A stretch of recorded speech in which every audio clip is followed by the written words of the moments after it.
JAG University, episode 19 with Liz Godinez. Takeover. Yeah. Agent Godinez. What's up? What are we learning today? I'm curious to know you've been doing a lot of business lately in the medical field.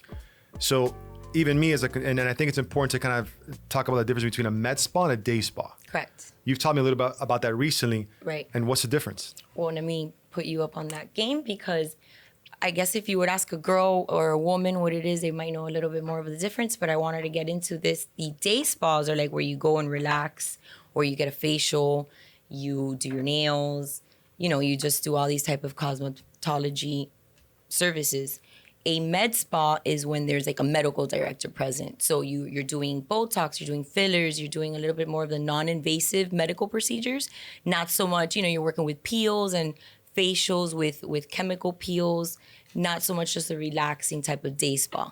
So actually invasive procedures. Right, non-invasive. Non-invasive. Because then there is your invasive, which is more of like a surgical center. Now, let's go back to the med spas. Mm-hmm. Difference, obviously, there's a bunch of different insurance policies, right, that kind of vary. Right. The medical malpractice is kind of the biggest difference. Mm-hmm. How much do you see now? Is it a requirement for med spas to carry that insurance? It's actually not a requirement for them to carry it, but a lot of them, what we do is that we have this system where we kind of package the policies with their general liability. And so it covers their professional malpractice and their GL for the location. And it's not a requirement, but it is something that is inexpensive and definitely worth obtaining, for the type of coverage that it provides. It doesn't only provide coverage for, the medical director, but it also covers your NPs and anybody else that's actually performing work on your patients. So you do want to be covered. It even covers the lady in the front, answering the phones, the receptionist. So it's everybody that's working for the med spa. And the type of packages you've been writing lately, just from an overall cost perspective, it seems to be not as expensive just to do everything by the book. Correct. Yeah. Now one thing is insuring the center itself. Mm-hmm. Now, how does it work when you have independent contractors as well? Right. So if the independent contractors are actually working for the medical center, then they are covered if they're an employee of. So if they're working there, if they're injecting patients at the center, at the site, they're covered. Now, if they are the type of, NPs that go and maybe do a Botox party or visit... like stuff off-site. Yeah, stuff off-site, then they won't be covered under our the med spa policy. They can obtain their own policy, which we have for just NPs that are performing fillers anywhere, basically. Yeah, I think sometimes a lot of independent contractors just assume that because they're covered under the medical center or med spa, excuse me, I can't use a center. Big difference. Big difference. But when they go out, that the coverage will extend. I mean, the truth is, you'd recommend any independent contractor just to get their own insurance either way, right? Yeah, if they're going to be doing anything outside of that spa, then definitely get their own. And it gives you more flexibility when you have opportunities. Yeah. If you want to, obviously we have this, a lot of them are entrepreneurs. Right. Entrepreneurial spirit. Start their own thing, or the Botox parties, which is interesting. Mm-hmm. Now, let's talk about a little bit do's and don'ts, right? Right. What do you think is something, and very specific, because I know we talked about the other day, you got a med spa. How challenging is it to keep up with med spas in the procedures they're adding during the policy term or before the term?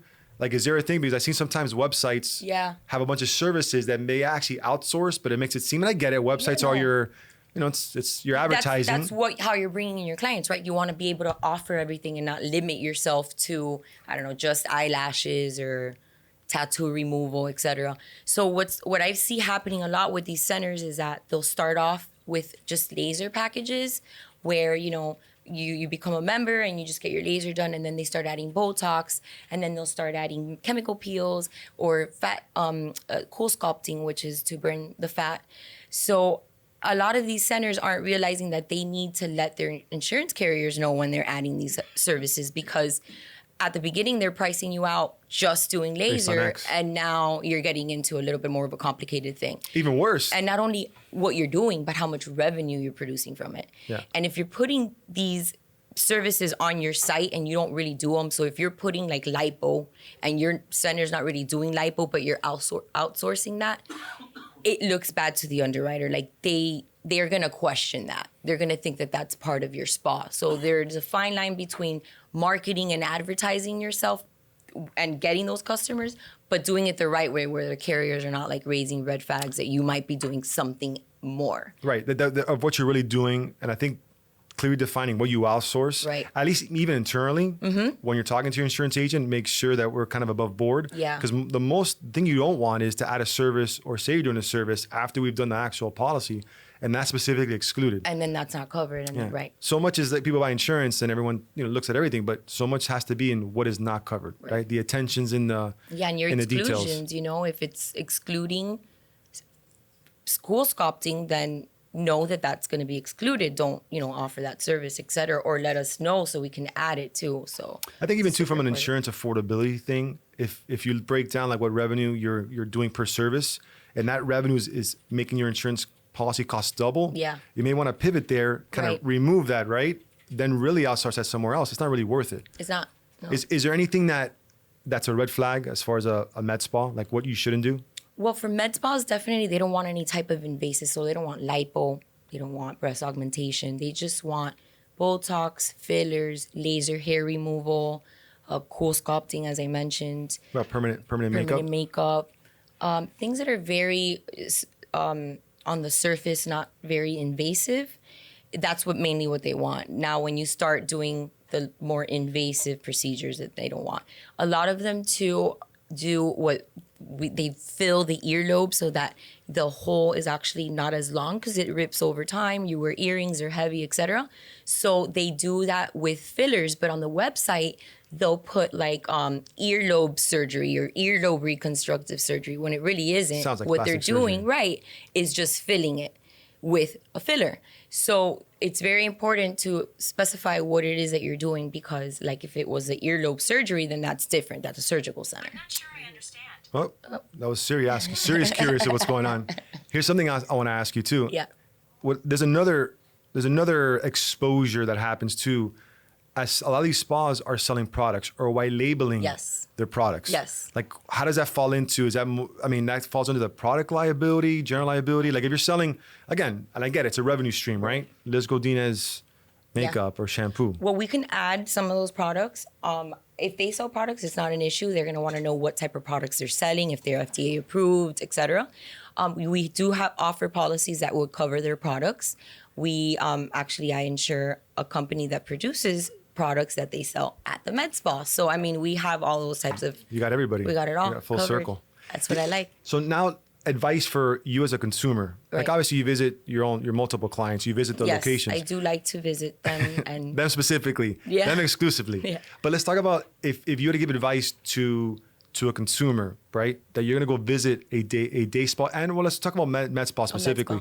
What should they look for? Anything specifically?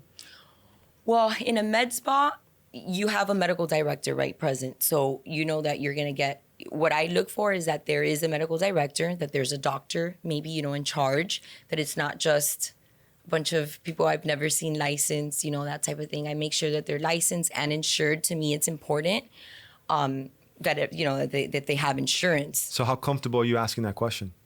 Like walking Me in, as an agent, super. As an agent, well, you're different because... But they're like, are you trying to get my policy or no?